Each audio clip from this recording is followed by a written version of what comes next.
John Harbaugh, Mike Tomlin, are either of these guys at the crossroads with their fans? I'm not talking about fired by their teams, but Jeremy, are they at the crossroads with their fans? They both are. They both look. If you've been coaching this long, at some point you get questioned. Whether it's the message has gone stale, he doesn't know what he's doing. And by the way, for everyone that's talked badly about Harbaugh here in Baltimore, they're saying the same thing in Pittsburgh about Mike Tomlin. They were chanting the other day, fire Tomlin 100% at the end of the game. And I told you guys, and look, it's out there, so we'll talk about it. But like, people are trying everything to get him fired. Somebody had leaked out the story that he impregnated a 30-year-old bartender, and it's like, what does that have to do with anything?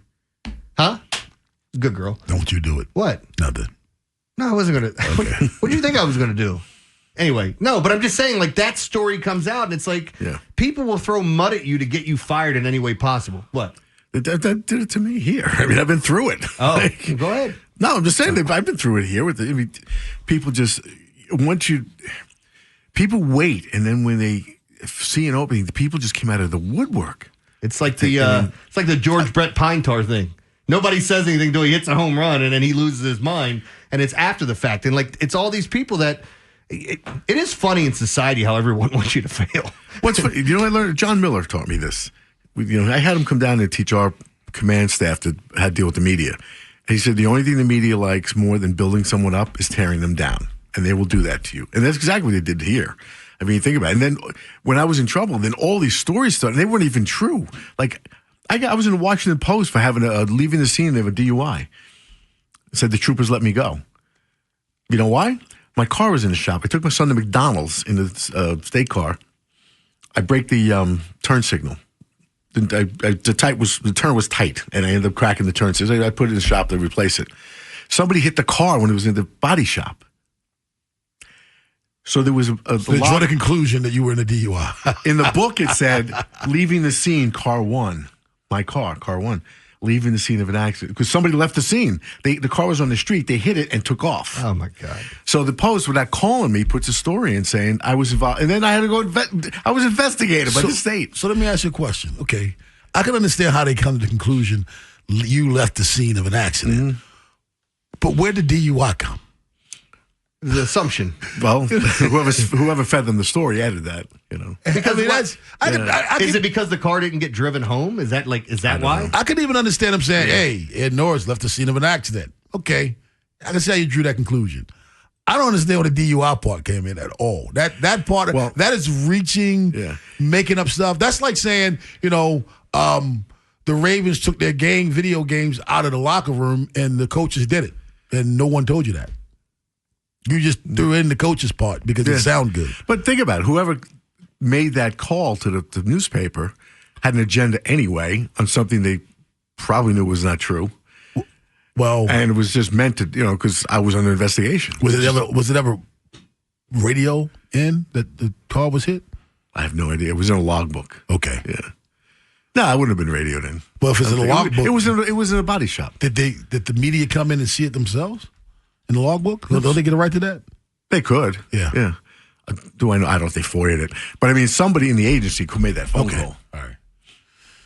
Nonetheless, these are two coaches who are at the crossroads of their careers with their fan bases. Again, we're not alleging that they're about to get fired, either one of them. I don't know either way on that. But I do think the fan bases with both of them they got to the point where they're tired of them.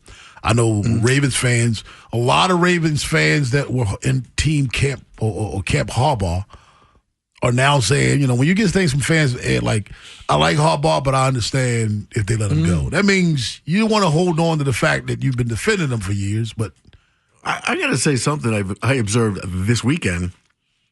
Tomlin doesn't look well. He doesn't, does he? Did you notice? He aged 10 years in the last year. He looked like the guy that's been president of the United States. Yes. He comes in like Obama. Like Barack did. Yeah, Barack went in, looked like he could run a marathon, came out like he had a marathon run on him. Well, but Tomlin looked like thin, old. His eyes were bugging out more than usual. Like, he just didn't look good.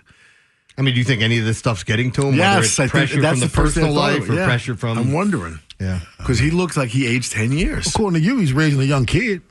Who? Tomlin. I'm not that big a pappy. 30-year-old. He is a young kid.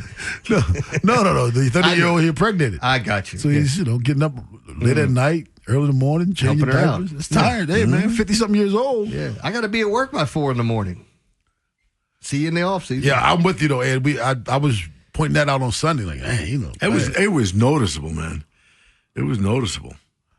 410-583-1057. That's the number. Baltimore's Big Bad Morning Show on the Fan. Do either of these guys, is there a chance that either one of these coaches is not coaching for their team in 2026? And I'm not talking about just getting fired. Because one of them could say, you know what? Screw this, man. I'm tired of this. Because there's some coaches opening that they could say, they love me over there. One of them's definitely missing the playoffs. So, there's no question about that. So, if the caveat is if they miss the playoffs, do you think they're gone? We were talking about it's like, what would it take for Bisciotti to fire Harbaugh or move on from him, especially after signing the extension in the offseason? I don't think that means anything. It may not. But again, he's been here for a long time. So, how long is the leash? Okay, you had a down season. All these things went awry. You're starting to put it together. Can they blame it on injuries? Can you point at this? There's a lot of things. I don't even feel like people have come back and said sorry to Zach Orr after the way the season started. Because was it him or was it the players? Did he all of a sudden learn how to coach in the middle of the season? Yeah. And the offense is what's really hurting us now. It's so weird how it's taken a total flip.